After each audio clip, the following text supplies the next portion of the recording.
toutes et à tous, c'est Émilie d'Astro Intuitive. Je suis ravie comme toujours de vous retrouver pour une vidéo concernant la prochaine pleine lune. On va voir ensemble dans cette vidéo quels sont les aspects autour de la pleine lune et comment donc on peut profiter au maximum de ces énergies. On va essayer de comprendre un petit peu quelles questions la météo astrologique nous pose. Pour cette vidéo, j'ai décidé de faire plus simple que ce que j'ai fait dernièrement, c'est-à-dire je ne vais pas vous partager ma carte avec la souris parce que comme vous l'avez remarqué, j'ai des problèmes de son. En fait, utiliser ce type de logiciel demande trop de ressources à mon ordinateur et donc vous entendez un bruit de fond, le ventilateur qui souffle et c'est vraiment désagréable. Donc voilà, on va faire simple et puis on verra plus tard si je parviens à régler ce problème. Alors, là, pour l'instant, on est dans un cycle de lunaison balance. On a eu la nouvelle lune de la balance. On a également Vénus qui est dans le signe de la balance, qui arrive en conjonction au soleil, et Mercure lui-même qui s'apprête à rentrer dans le signe de la balance au moment de la pleine lune. Donc les enjeux d'une lunaison balance, c'est ce qu'on a vu juste avant dans la dernière vidéo, ce sont des enjeux d'harmonie, des enjeux de justice. Et ce temps de l'équinoxe d'automne qu'on a ouvert lors du passage du soleil en balance est un temps qui cherche à remettre en équilibre certaines dynamiques et à remettre une certaine forme de justice dans les différentes dynamiques que compose le monde ou que compose notre vie. Alors on est au sein de ces enjeux-là. Et c'est vrai que le signe de la balance, à travers son glyphe, il semble quand même nous indiquer que la sagesse profonde de la balance, c'est de savoir discerner quand il faut être souple, c'est l'arrondi du signe, et quand il faut être ferme, quand il faut être direct, savoir quand il faut prendre des détours ou quand il faut prendre la ligne droite. Ça, c'est vraiment la sagesse, on va dire, de la balance, de savoir discerner pour être au plus juste. Donc là, pour l'instant, on est dans ces enjeux-là, un cycle de lunaison qui cherche à mettre plus de justice, mais aussi plus d'harmonie, qui cherche finalement à ce que l'ensemble, la dynamique d'ensemble s'apaise, se pose et que finalement toutes les personnes de notre entourage ou de la vie trouvent, on va dire, le juste positionnement pour qu'on puisse fonctionner tous ensemble. Il ne faut pas oublier que la balance est un signe collectif et qui est donc intéressé par le fait qu'on réussisse ensemble et qu'on arrive à trouver une ligne où tout le monde peut être plus ou moins satisfait. Voilà dans quelle question nous sommes. Alors, ce qu'on voit ici, c'est que pour cette pleine lune, eh bien, nous avons une pleine lune qui va rayonner dans le signe du Bélier, son opposé. Et on a ici, au moment de la pleine lune, on arrive finalement à la moitié du cycle. Donc la moitié du cycle va nous permettre de peut-être prendre conscience de certaines choses, mais pourrait aussi nous pousser à prendre certaines décisions ou à adopter un certain positionnement. Dans le signe de la balance, comme il y a cette quête en fait d'harmonie, de trouver, de mettre un petit peu notre ego en retrait. D'ailleurs, le soleil est en chute dans le signe de la balance.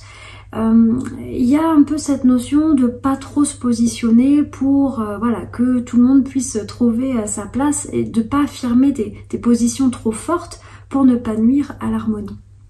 Alors ici, cette lune en bélier qui fait face, elle vient un peu comme un contre-pied et elle vient nous dire oui, c'est vraiment bien de pas trop mettre les pieds dans le plat, c'est bien de pas trop se mettre en avant, mais à un moment donné, il faut pas que ce soit de la compromission, il faut pas non plus renier nos valeurs profondes. Et le bélier part d'un positionnement, de quelque chose qui est, si vous voyez son glyphe, quelque chose qui est vraiment enraciné au plus profond de nous et qu'on va exprimer. Et cette pleine lune est un espèce de rappel, je dirais, de ne pas perdre de vue nos valeurs profondes pour créer une harmonie, parce que une harmonie qui est créée sur des fausses valeurs va tôt ou tard finir en disharmonie. Et d'autre part, elle peut parler d'un moment où il faut se positionner, où il faut prendre une décision, où il faut démarrer quelque chose.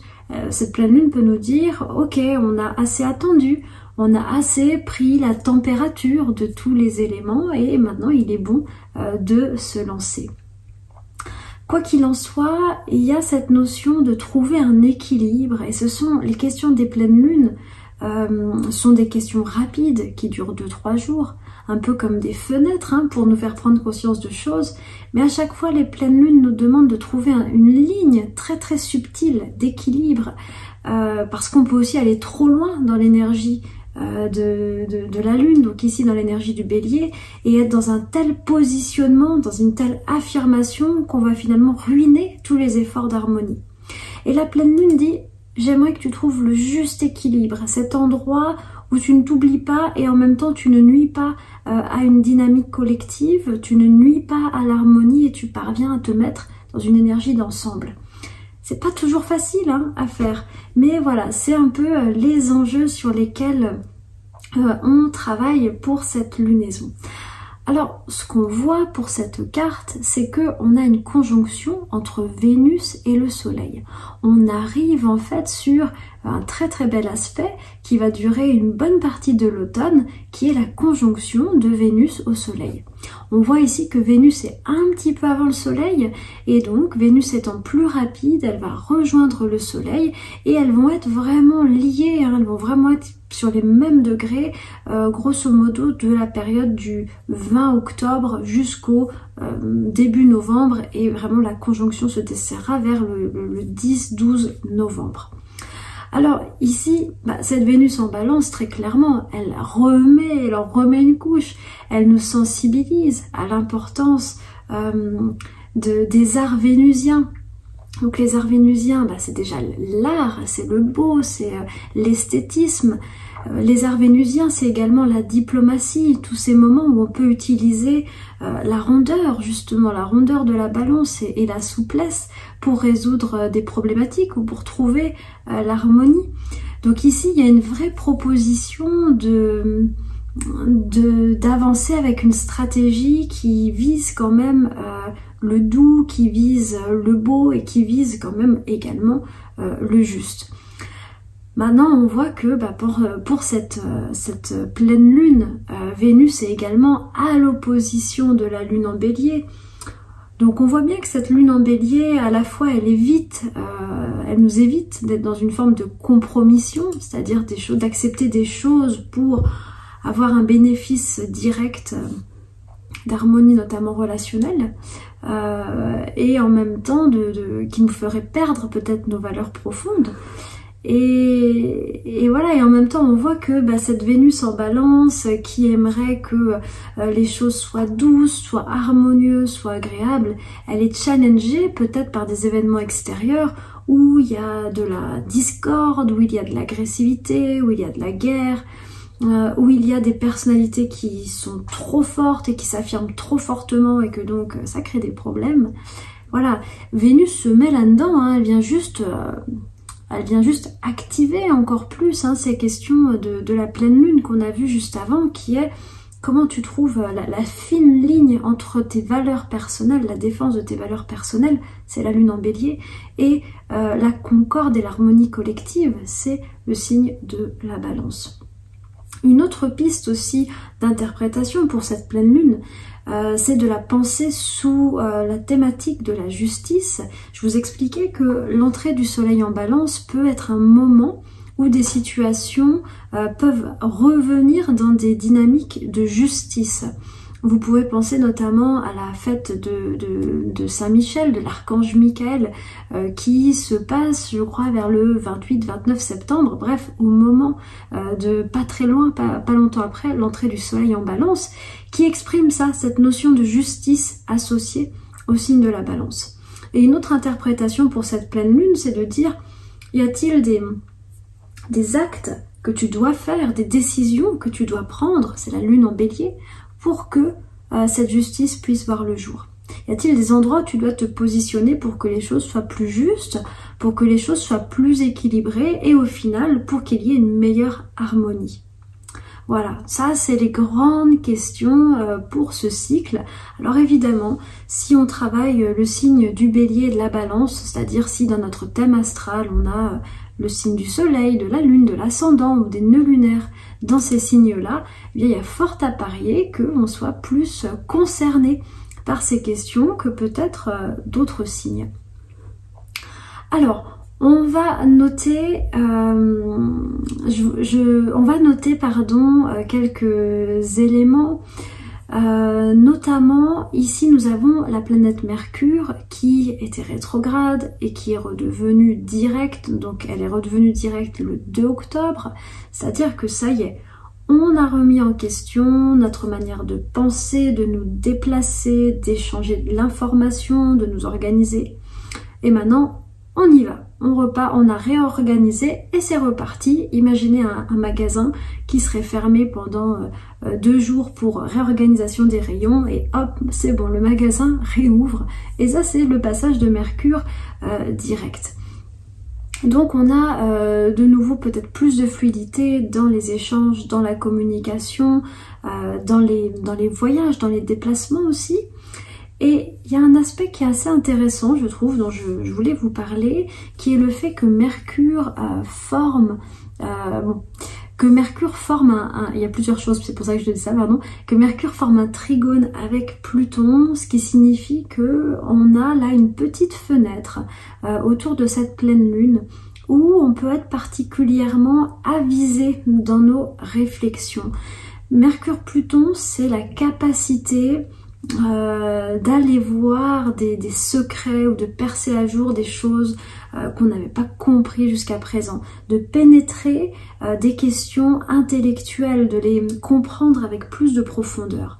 Ça peut être des choses qu'on ne comprenait pas jusqu'à présent, liées, ça peut être lié à soi, lié à son entourage, lié au monde, lié à ce qu'on veut, et d'un coup avec Pluton, eh bien on a une compréhension plus profonde, alors qui n'est pas plus douce, qui n'est pas plus agréable, qui est même parfois plus confrontante, mais qui par contre nous permet d'être plus lucide et de parfois mieux nous positionner. Donc cet aspect Mercure-Pluton, c'est plutôt une aide pour cette pleine lune. Si vous avez des choses à analyser, à décortiquer, si vous voulez faire preuve de lucidité ou de profondeur d'esprit, vous pouvez presque demander de l'aide à cet aspect Mercure-Pluton. Et ce qu'on voit donc, c'est ce que je vous disais, c'est que Mercure qui est en Vierge va maintenant passer en Balance et il va soutenir l'effort de toutes ces planètes en Balance qui cherchent à remettre de la justice, remettre de l'harmonie, remettre de l'entente collective. Et ici Mercure, Mercure c'est une planète qui parle justement de la manière dont on parle, qui parle de notre manière de communiquer, de penser, de nous exprimer. Et ici, Mercure en Balance va avoir un peu un but de mettre l'effort, de pas être trop agressif, de dire les choses sans blesser, sans brusquer les autres. Voilà, c'est une planète qu'on peut, alors encore une fois, selon notre nature, soit ça va nous parler, soit ça va nous agacer, ça dépend. Mais c'est la proposition de ce Mercure en Balance que d'apprendre à parler de la manière la plus juste possible. Et encore une fois, Mercure en Balance semble nous dire apprends quand tu dois être ferme et quand tu dois être plus souple, selon ton interlocuteur. Ce Mercure, il reçoit une opposition de Jupiter en Bélier, ça veut dire que, vous voyez, on a vraiment ce combat, la balance Bélier, l'harmonie, je veux que ça marche bien, et l'autre, non, il y a des choses qui sont inacceptables, ce n'est pas possible. Et ça se bat, ce sont des oppositions. Donc ici, Jupiter en Bélier, c'est vraiment une planète qui vient amener un besoin aussi de justice, mais il va le faire d'une manière très impulsive, directe, et un peu pas toujours réfléchi hein, finalement. Donc ici, on voit que ce Mercure en Balance, il a envie de s'exprimer de manière calme, mais est-ce qu'il va pas y avoir une colère qui va monter? Donc ça, c'est un défi qu'on a tous à travailler. C'est de dire, est-ce que tu parviens assez bien à gérer tes émotions, notamment ta colère, pour pouvoir faire preuve d'intelligence et ne pas nuire à cette harmonie collective à travers tes propos. Et il faut penser que eh bien, la planète d'exaltation de la balance, donc une planète qui vient soutenir la balance, c'est Saturne. Saturne nous parle d'une forme de sagesse et de pondération qui aide au but de la balance. Ça nous dit, cette harmonie, ce calme, cette justice, ça ne peut se faire qu'en étant réfléchi, qu'en étant posé, qu'en étant pondéré. Donc voilà, ici on a vraiment un peu ce challenge, hein, Mercure-Jupiter, on l'a déjà eu il y a quelques semaines, puisque Mercure, quand il a rétrogradé, avant qu'il rétrograde, pardon, il était déjà en opposition à Jupiter. De manière générale, ça peut être le fait de ne pas être assez, de s'emporter dans ses paroles, ne pas être assez pondéré, réfléchi, ne pas être assez précis aussi et méticuleux quand on fait un travail intellectuel ou quand on lit des documents, de s'emballer d'enthousiasme ou de s'emballer de colère. Voilà, ça peut être l'un ou l'autre. Donc ça, c'est un défi pour ce dernier demi-cycle de lunaison qui nous conduira à la lunaison Scorpion. Voilà, c'est aussi une question qu'on nous pose. Il faut dire également que cette lunaison, donc le soleil et la lune, sont en bon aspect avec Saturne, dont j'ai parlé juste avant, et qu'on est aidé. On est aidé justement par une capacité peut-être à prendre du recul, à garder la tête froide, à penser au long terme et pas seulement à est-ce que là maintenant ça me va pas, est-ce qu'il faut que je réagisse tout de suite, etc. Non, il y a quelque chose de beaucoup plus sage et pondéré qui peut nous être proposé pour cette pleine lune. Voilà, alors ce cycle de lunaison, il va gentiment nous amener jusqu'à la prochaine nouvelle lune qui sera en Scorpion. On va voir que c'est un cycle, cette nouvelle lune elle est très importante, il y a beaucoup d'événements astrologiques qui vont se passer. Déjà, il y aura cette fameuse conjonction Soleil-Vénus, hein, vraiment très précise, qui commencera en Balance puis poursuivra en Scorpion. On va avoir une éclipse de soleil partielle, donc c'est quand même un événement notable qui implique les nœuds lunaires, je vous en parlerai. Et on va avoir Mars qui va devenir rétrograde. Donc on a quand même beaucoup d'éléments qui nous indiquent que le prochain cycle va être assez puissant. Pour résumer, cette pleine lune, elle nous fait travailler sur la notion de justice et d'harmonie. Elle continue le travail impulsé par la dernière nouvelle lune du 25 septembre. Elle peut nous demander de nous positionner, de nous affirmer, de défendre certaines choses dans un but d'harmonie. Des fois, ne pas s'affirmer, c'est justement aller vers une disharmonie. Elle nous demande de trouver l'équilibre entre ces conciliations qu'on est en capacité de faire et nos valeurs personnelles. De trouver l'équilibre aussi entre ce qu'on consent à donner aux autres et ce qu'on a besoin de se donner à nous-mêmes. Voilà. Il y a ce challenge, hein, on l'a vu sur la colère, sur la communication, sur le fait de garder la tête froide, mais on est quand même aidé par Saturne pour cette demi-fin de cycle de lunaison.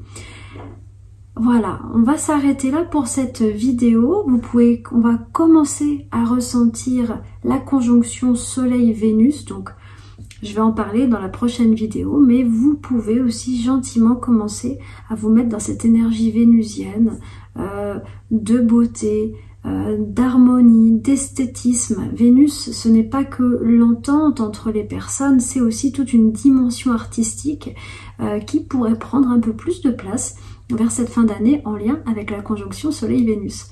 Voilà, je m'arrête là, je vous souhaite une très belle pleine lune dans l'équilibre et je vous retrouve dans 15 jours. Prenez bien soin de vous.